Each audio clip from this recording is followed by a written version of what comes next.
হ্যাঁ গাইজ, অবশেষে চলে আসলাম সাঙ্গু নদীর পাড়ে। এই যে আমরা পিছনে যে নদীটা দেখতে পাচ্ছেন, এটা হচ্ছে সাঙ্গু নদী। আসলে এটার ওই পাশে হচ্ছে কি আমরা যে সাঙ্গু ব্রিজটা আছে বান্দরবনের বাজারে, সেই বাজারেই ওইটা হচ্ছে সাঙ্গু ব্রিজ, আর এটা হচ্ছে নদী।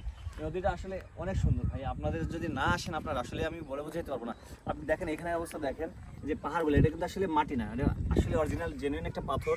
আপনি চাইলেও ভাঙতে পারবেন না সহজে নর্মালি ভাবে। এবং দেখেন এই পাশে এরা আসলে এই জায়গায় ধান লাগাইছে এবং অন্য অন্য কৃষি যে কাজগুলো আছে এরা আসলে এই পাহাড়ের এই নদীর এই ঢালের যে মাটি আছে মাটিতেই আসলে এরা লাগায়। এটা আসলে ভালো ব্যাপার। আর এখন পানিটা কম আছে, কিন্তু পানি এখন আসলে কম। যদি একটু বৃষ্টি হয় না, এই গত বছর নাকি এই বৃষ্টিতে আপনার 23 সালের পুরোটা ভিজে একদম মানে ডুবে গেছিলো, এখানে আশেপাশে এলাকা তলিয়ে গেছিলো। আর আপনি শুধু একটু ভিউটা দেখেন, জাস্ট ওয়াও। আপনি মানুষ টাকা থাকলে যে মানুষ আসলে ঘুরতে পারে না, সেটা আসলে মানুষজন এমনি বলে না। আপনি একবার ভিউ দেখেন, ওই দিকটা দেখেন একবার, ওই দেখেন বাচ্চারা, এখানে যারা পাহাড়ি বাচ্চারা আছে লোকাল, তারা আসলে ওইখানে খেলাধুলা করতেছে। তুমি যদি একটু ঝুম করে দেখাও, এখানে দেখো, হ্যাঁ কত সুন্দর একটা।